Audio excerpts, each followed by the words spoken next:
Welcome back, Pokemon Trainers. Professor Chaz here, the lab coat's on back order, the cold is still here, and we're here for episode number 10 of the Pokemon Sapphire playthrough. In the last episode, not too much was taken care of. We just checked out some sites here in Slateport City. We did encounter Team Aqua in the museum.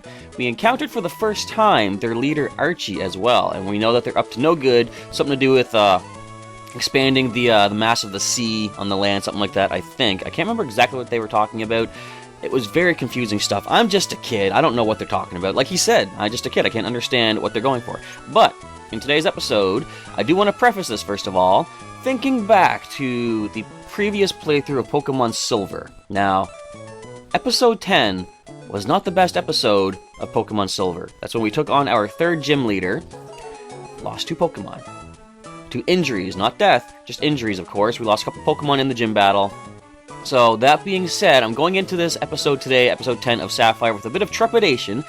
I think that's the right word. I'm a little concerned that something might go wrong, and if it does, I'm going to blame the cold, that I'm not thinking straight. I do also want to point out that usually there's a Pokemon TCG match on Wednesdays, or for the past little while it's been late. It's going to be late again, because I am kind of scatterbrained a little bit, and I don't think I can really play a decent match, but I'm going to wait until tomorrow when I can sort of get a nice, long night's sleep and come back refreshed for recording Pokemon TCG. So look forward to that tomorrow if I can get it edited in time.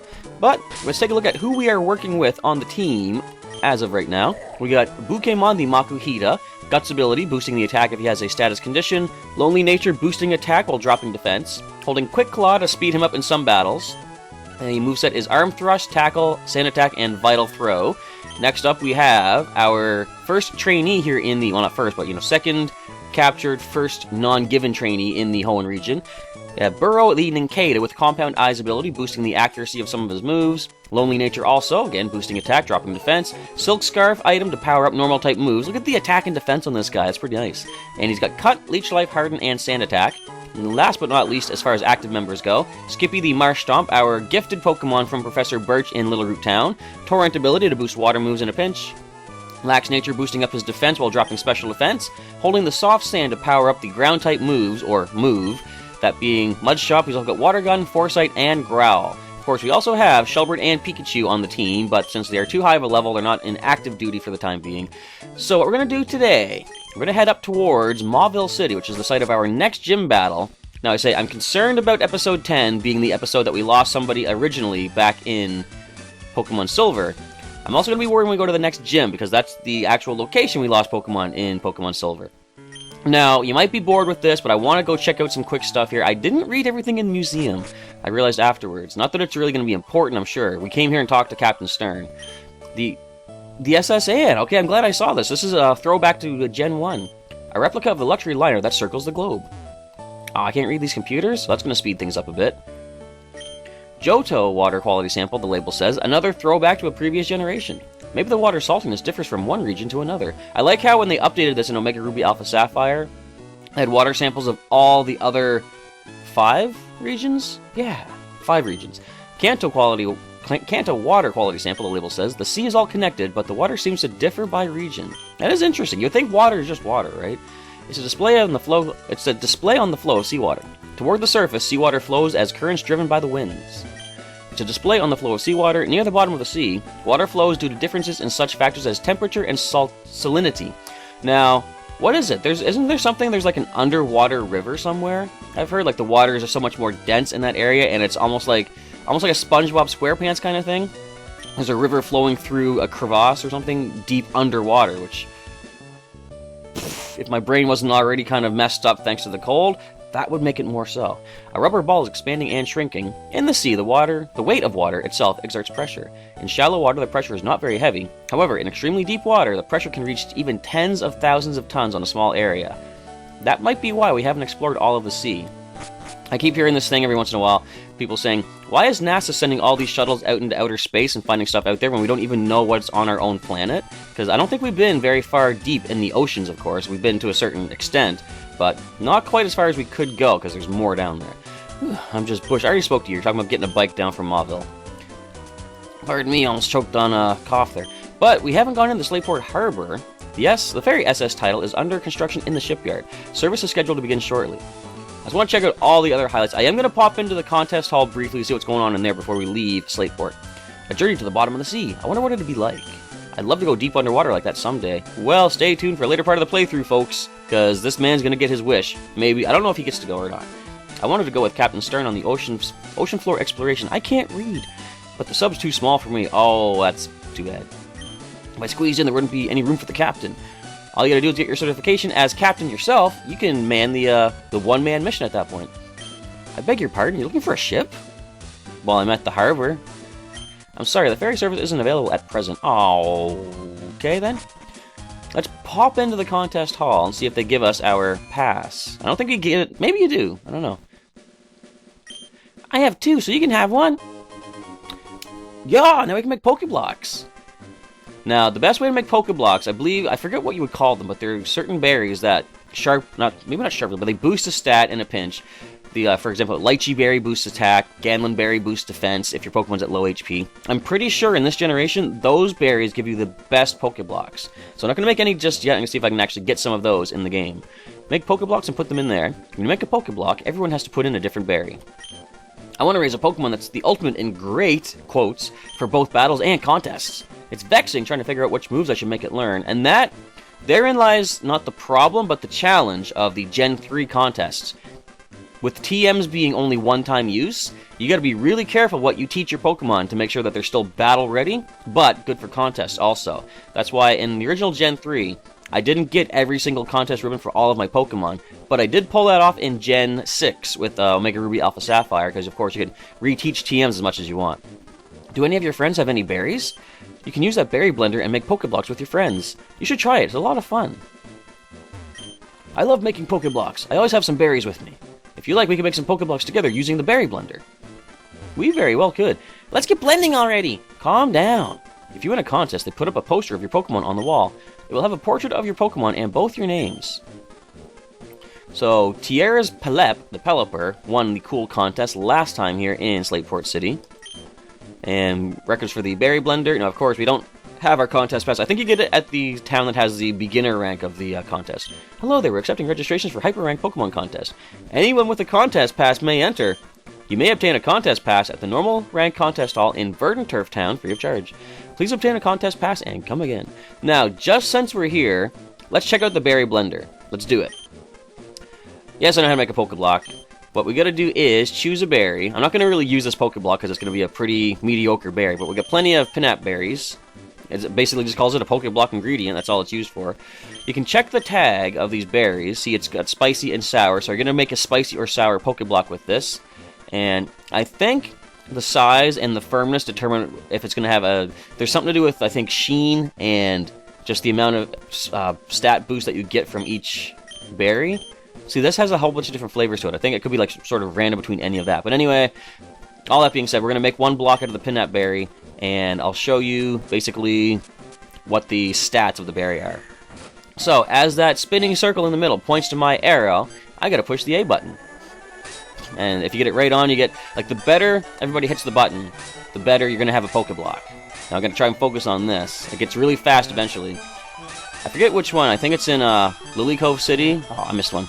Lily Cove has a berry blender with 3 other people, and it gets really fast there. Stop hitting X!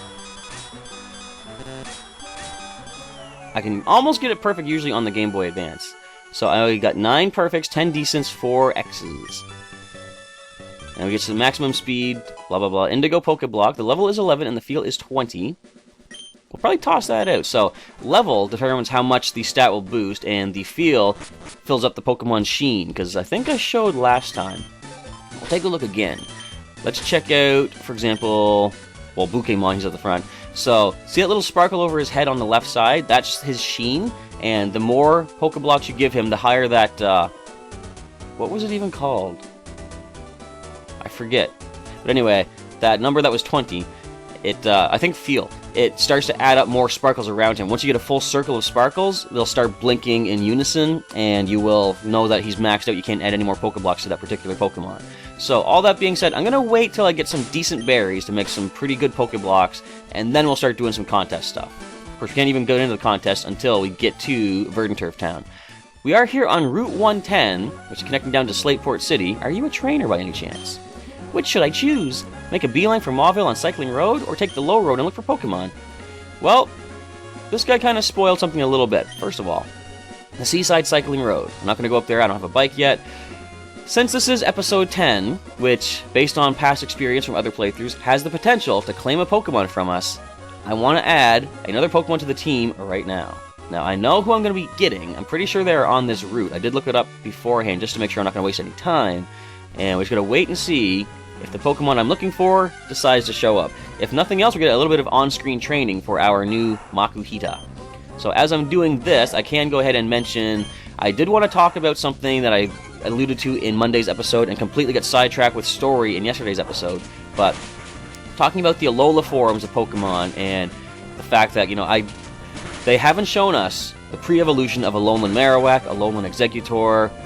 Was there another one?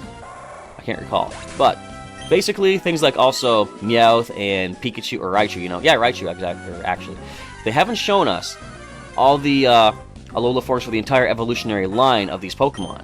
I believe it's because they don't want to give us all the secrets yet. They want some surprises as we play through in-game to experience firsthand, as opposed to like, oh, I saw that in the trailer. Cool. If we see it without expecting it, we're going to be like, we didn't even know that was here. So, all that being said, I do think there's going to be Alola forms for the entire evolutionary line. Whether or not that's going to be true or not, I don't know. It could very well be that Pokémon hits level 16. New move, perhaps? No, that's okay, though. But it could very well be that, let's say, for example, Execute is just an Execute, and it can Leaf Stone into Standard Exeggutor, or there could be another way to evolve into Alolan Exeggutor. It could be something as simple as use a Leaf Stone on an Exeggutor in the Alola region to get Alolan Exeggutor. We don't really know. Now, I would hope that they have Alola forms for the entire evolutionary line, because it would seem weird for... Okay, let's use Vulpix, for example. We know Vulpix evolves using the Fire Stone, correct? So this is... Okay, sidetrack for a moment. This is the first of the new Pikachu in this edition. With every generation, it seems they wanted to add a new version of Pikachu, or at least something similar to Pikachu. Because Pikachu is, of course, the mascot of Pokemon. This thing has some decent defense. But, of course, Pikachu is the mascot face of Pokemon.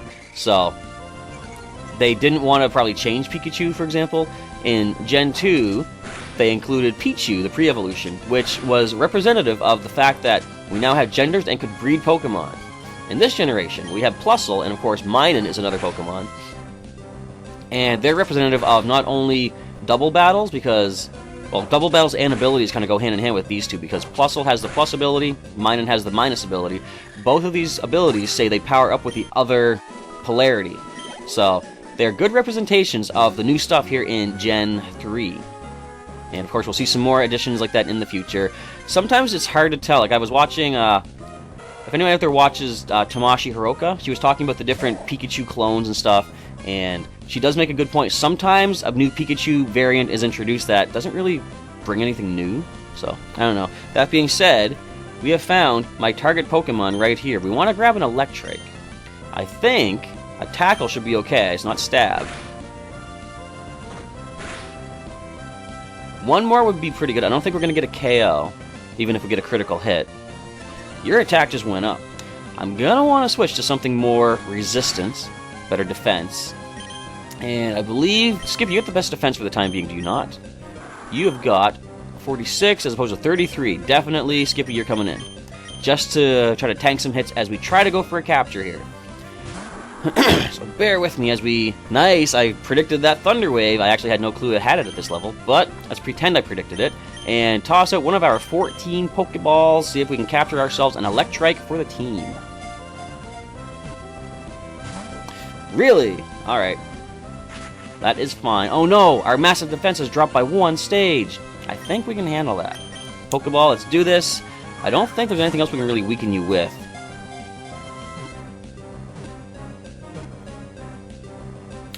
There we go, Electrike added to the team. Not bad. Electrike's data is added. Electrike, the lightning Pokemon. Electrike runs faster than the human eye can follow. The friction from running is converted into electricity, which is then stored in this Pokemon's fur. Give a nickname? Yes, indeed. If anyone follows the Wi-Fi battles back when I was doing them on a regular basis, oops, that's the wrong button, you will know that I have a Manectric in the team, so spoilers for what's going to happen later in this playthrough, but Her name is Scruff the Electrike. So I'm going to run back to the Pokemon Center, heal up, and we'll check out our newest addition to the team in a moment. We now technically have a full party of 6. Of course, we're not using Shelbert or Pikachu, but it's kind of cool. Got our full team on the go here. At any point, I could technically put them in the PC and bring back a previous Pokemon from Silver, but I do want to wait till the current team hits level 18, which is the earliest Pokemon, or the lowest level of the Pokemon from previous generations. So for the time being, we're going to work with who we have, but let's check our new addition to the team, Scruff the Electrike. Level 12, of course. Static ability like Pikachu, so if something connects against her physically, could paralyze that opponent. Relaxed nature, which I don't recall what that does. I want to say it's, I think, a defense, or a boost to defense. I'm not sure. I'll look that up between episodes, though. And we've got some decent special attack at 24. Very nice. Tackle, Thunder Wave, Leer, and Howl is the moveset, so not much to work with. Do we have any TMs that could be useful at this point? I don't think so. Probably not. Can you learn Bullet Seed? Deal with all those ground types. No. Alright, so that is fine. We're going to switch Scruff into the front so she can get some switch training. We do have, something coming up in a moment. I'm hitting every wrong button. I'm blaming the cold. Anyway, we do have some concerns coming up in this episode. This is maybe what I might be scared of as far as the possibility of losing a Pokemon in episode 10, but I'm going to try to remember when and where it happens and be ready for that. So, we're going to head on up here. Of course, like I said, we can't go up Cycling Path. But what was I talking about? I was talking about the Alola forms of Pokemon, and... yeah, okay, just one sec. So, Route 103. First of all, I'm pretty sure this is a trainer. Ah ha ha ha! I would go anywhere to show off my delightful Pokemon! Well, you're in the right spot, because I like to see Pokemon. Now, so we all know Vulpix evolves using Firestone, right? Standard Vulpix. Isabel's got Plusle. What? Okay, so... do you think, and feel free to weigh in on this in the comments down below, but do you believe that they would have the ability to evolve a Alolan Vulpix using the Firestone? Because technically, it's still the same species, right? It's still Vulpix. It just has different typing and different moveset and all that. So, do you think a Firestone would evolve an Ice type into an Ice Fairy type Ninetales? I want to think they're going to have a different way to evolve it, because it makes no sense for a Firestone to evolve an Ice Pokemon, unless it becomes a Fire type. So one thought I had, what if a Alolan Vulpix, Ice type, can be evolved using Firestone, but what if it alters it to the standard Ninetales of Fire type? Now, if that happens, now this is speculation, I have no clue what's going to really happen here, but if this is what happens... could you imagine training up an Alolan Vulpix, learning a bunch of Ice-type moves, and then evolving it to a Fire-type Ninetales? That would help its... I guess its ground weakness. Yeah, that wouldn't be too bad. So, just the possibilities, if they do evolutions like this, is going to be pretty wild, pretty amazing. Because you could have, let's say, for example... well, I was going to say Meowth could learn some nice Dark-type moves as Alolan Meowth, but it kind of already learns those anyway. Same with Rattata and Raticate. They learn some Dark moves, but of course, Dark, normal type in the Alola region, they're going to get Dark moves, of course. What would be a good example? Well, if they do have a Grass Dragon Execute, maybe we can learn Dragon Rage or something, and what if Alolan, or not even Alolan, what if regular Executor could now have Dragon Rage? This could open up a lot of possibilities for new movesets for Pokemon that we've never considered before. Hopefully a bunch of this craziness is going to happen. Oh dear, this won't do. Not at all. But I'm looking forward to seeing how these evolutions happen with these new Alola forms. Perhaps I should groom my Pokemon for contests rather than battles. They could also always just go with something where the, what was it? What am I trying to say? I completely lost my train of thought. And I'm under attack by a trainer. Did you feel the tug of our soul-soothing fragrance? No, I'm lost in thought. What's happening? Although I do have my scented candle going too, just to warm things up a little bit. Daisy has Roselia. First time seeing this new Pokemon here in the Hoenn region. We're switching out. Our best bet. I don't know if we have a best bet. Definitely not Skippy. Burrow probably is our best bet. I'm gonna switch into him. He's not resistant to the grass attacks. He's neutral. Poison Sting. Now, what was I trying to say about it? I was talking about not wanting to get poisoned. And we're going to potion up first of all. So, I was talking about... don't you hate that? You have something in your head you want to talk about that seems like a pretty cool topic of discussion, and then whoop, it's just gone right away. Man. So how does the poison work here? Does it work after our attack? Or is it at the end of the turn? Because at one point they do change it that after you use your move for the turns when you take the poison damage. Oh wait, no, I'm thinking that's completely reversed. This cold! I'm blaming everything on the cold. No, now it's at the end of every turn you take the poison. Okay. I was thinking, I've been playing the old generations a little bit too much, and by too much I mean there's no such thing as too much. The old generations are awesome, play them as much as you can, but they've altered my brain chemistry to try to remember stuff that was back then, because I had...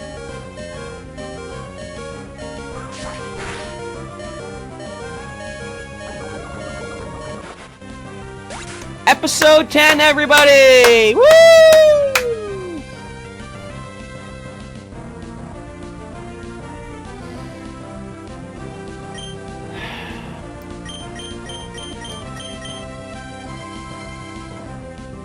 I don't care. He won't listen.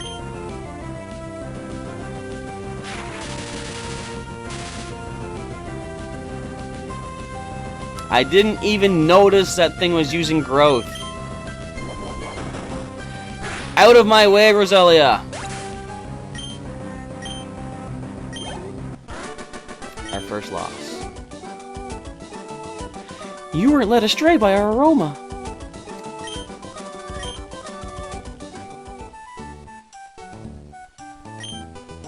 Aromatherapy is a form of mental healing that works with fragrances. Nice. I'm glad I learned something from you today. Let's head on back down to the Pokemon Center as we deposit our first injured, not dead, injured Pokemon. How many growths did that thing even use? I was talking about these Alola forms and new movesets and stuff and lost my train of thought. I can't even get that back.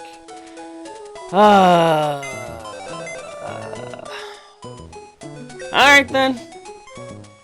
Let's move some Pokemon. Well, a Pokemon.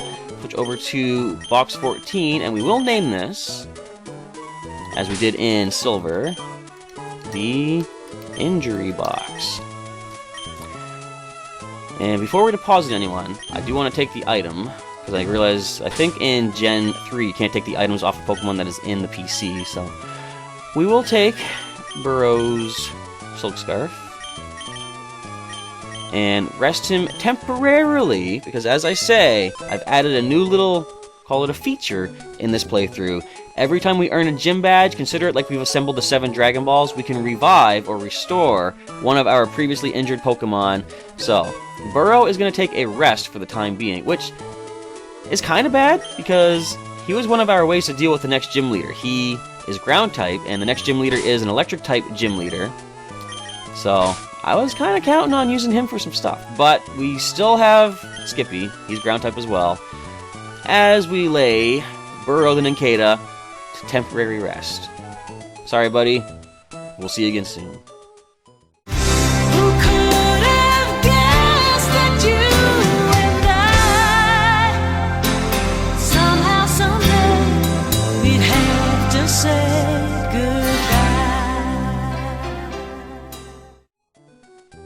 With that out of the way, we now have a team of 5 once again. We're going to heal up here. I think I'm going to say that's good for the episode. I'm going to go recover myself a little bit, as maybe I'll get my train of thought back in the next episode. Maybe not. Maybe I'm a little bit too broken up over what just happened. I mean, how many growths? Like, if you guys were watching, leave a comment below. How many growths did that Roselia use to do that much damage? And I was thinking, I've got 3 HP. Can I live the poison? Nope. And down goes Burrow. But I want to say, regardless of my mess up, thanks for watching, and I hope you enjoyed the episode. Feel free to throw a comment down below. Let me know what you enjoyed about what just happened, or the whole episode in general. Anything you're looking forward to in the future of Pokemon Sapphire. There's some cool stuff coming up eventually, before too long, of course, as I'm sure you're aware. And if you've missed any episodes thus far of the playthrough, there is a link in the description to the full playlist. You can click on that and check out all the episodes so far. Share it with a friend that might want to check these out. And if you like the episode, feel free to drop a like down below as well, hitting that old thumbs up button, if so. Anyway, Professor Chaz is now signing off for the day. Gonna go rethink my strategy. And by strategy, I mean, why did I let that happen? Anyway, remorse will come for a little later time. Professor Chaz is signing off, and I'll catch you next time.